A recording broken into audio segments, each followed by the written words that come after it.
Louis Lucet, le Vatican en 1948, quelle était sa position? Il soutenait la création d'Israël officiellement? Le Vatican, au départ, était réticent devant la perspective de la formation de ce nouvel État.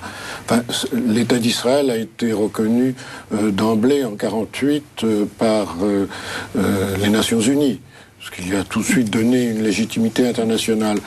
Mais le Saint-Siège estimait qu'il ne lui était pas possible de reconnaître cet État dans des conditions actuelles. Pour quelles raisons? Des conditions qui étaient celles de l'époque.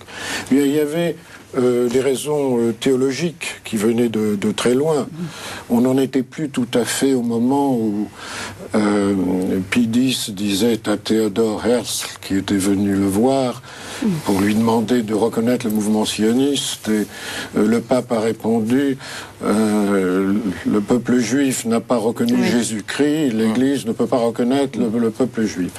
Bon, alors depuis, les années avaient passé, les esprits avaient évolué, mais les raisons théologiques restaient fortes, c'est-à-dire que dans la curie et dans le monde catholique, on considérait encore le peuple juif comme un peuple déicide, et on considérait aussi dans l'Église catholique que c'était l'Église qui était le nouvel Israël. Donc en quelque sorte, l'ancien Israël avait un peu perdu sa raison d'être.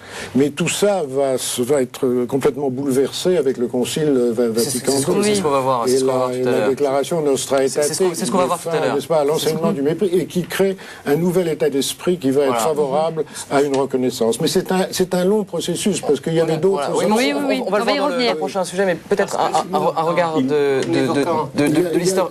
Il y avait d'autres obstacles. Là, je n'ai mentionné brièvement l'obstacle théologique, mais il y avait des obstacles juridiques. Alors ça, on verra aussi également. Mais sur le principe, monsieur Husson, sur le principe, juste sur le principe, on va pas entrer dans le détail, on le verra tout à l'heure tout ça. Ce qui est vrai, c'est que le problème de l'opposition s'affirme très clairement en 1921 dans la bouche de Benoît XV, qui s'oppose à la création d'un foyer national juif. Il le dit clairement.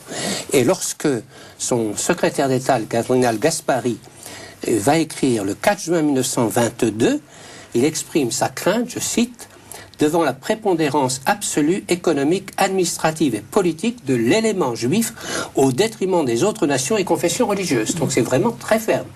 Et j'oserais dire que Pie XII dira encore non à Myron Taylor, qui est le représentant de Roosevelt pendant la guerre, et que avant la création de l'État d'Israël, il se rallie à l'idée à ce moment-là du corpus separatum. Bon, après il prendra acte, mais dans des conditions qui seront assez difficiles. Avant de passer au reportage, Édouard Husson, un mot sur cette question de principe. Pourquoi le Vatican a... En 1978, au moment de l'élection du Saint-Père, l'État d'Israël était encore inconnu de la diplomatie vaticane.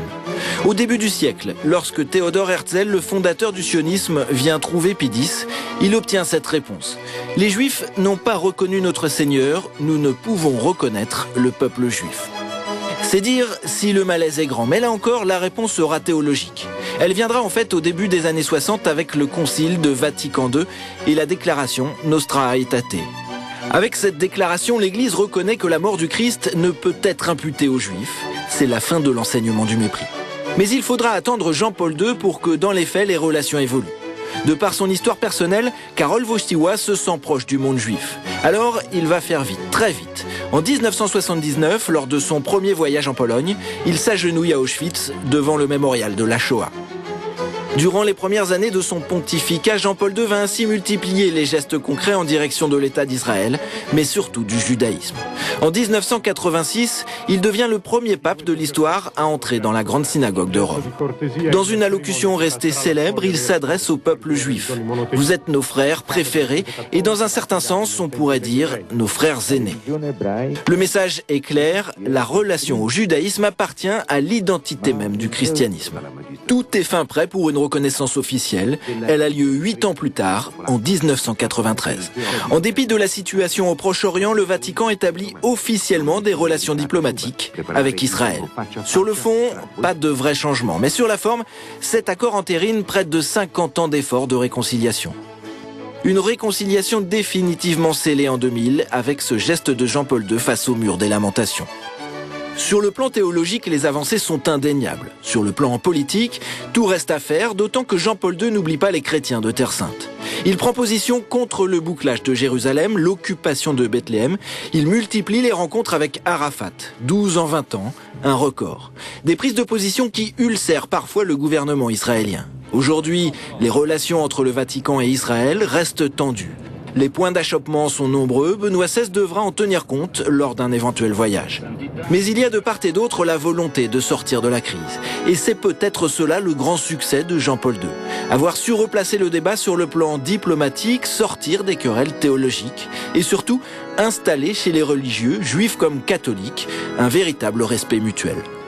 Père Dujardin, Frédéric Jacques Leplev le disait, installer un véritable respect mutuel parmi les religieux. Alors c'est le dialogue judéo-chrétien, selon vous, qui a permis le dialogue diplomatique ?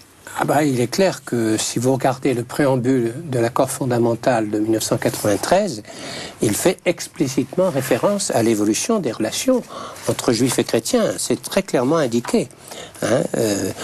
Il y a aussi une phrase qui est très étonnante dans ce préambule, qui n'est pas, j'allais dire politique au sens strict du terme, considérant le caractère unique de la signification universelle de la Terre Sainte. Ça commence par ces premiers mots.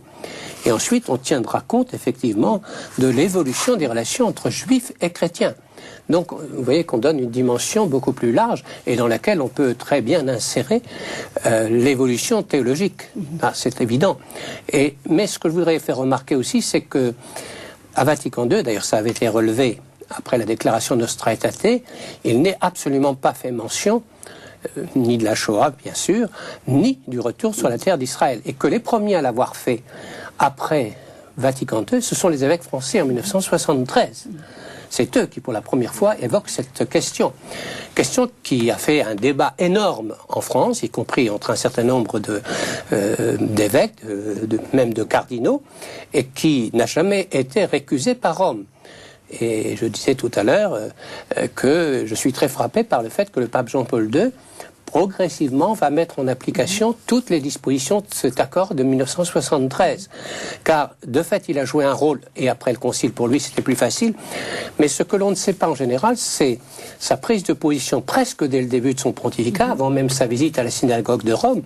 Il fait une homélie à Otrante, qui est une ville du sud de l'Italie, en direction des églises d'Orient, et dans lequel il va dire d'une manière extrêmement claire, le peuple juif, il le désigne comme tel, qui a donné naissance à l'État d'Israël, et il parle dans ce texte des droits du peuple palestinien. Mais vous voyez bien, il fait une distinction entre les deux choses. Le peuple juif qui a donné vie à l'État d'Israël, en 80. Revenons un instant. Pardon, cette légitimité reconnue par l'Église d'Israël comme représentant légitime du peuple juif est bien stipulée, est bien claire. Au départ même des relations entre les deux entités. Donc il y a là, c'est tout à fait comme une émergence naturelle, ce que Jean-Paul II mentionne. Oui. Et puis, qu'est-ce qui s'est passé dans un système tellement hiérarchique, lorsque, à la base déjà, les prêtres, beaucoup de catholiques maintiennent et entretiennent des relations particulières avec le retour d'Israël, avec l'État d'Israël, ceci, à un moment donné, émerge d'une façon, comme une force qu'on ne peut arrêter. Et c'est pour cela qu'aujourd'hui, je considère que ces relations entre Israël et le Saint-Siège sont dans un caractère particulier et fort que je pense est tout à fait naturel. Revenons un peu sur... Pardonnez-moi, mais je ne suis pas tout à fait d'accord avec vous. Allez-y. L'Église est très hiérarchique, je suis tout à fait d'accord. De là à penser que le peuple chrétien, lui, adhère à l'idée du retour légitime du peuple. Certainement pas.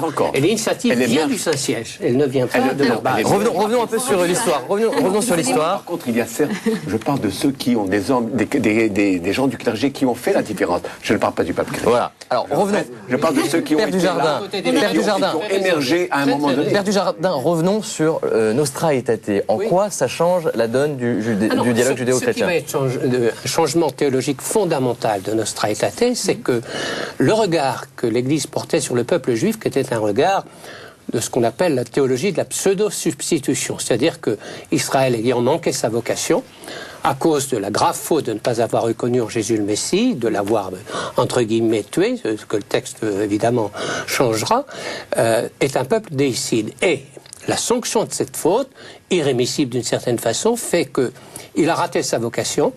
Elle est passée au peuple chrétien, d'où l'expression Nouvel Israël, qui n'est pas dans le Nouveau Testament, il y a un document récent de Rome qui le rappelle, mais en même temps qui condamne le peuple juif à l'errance.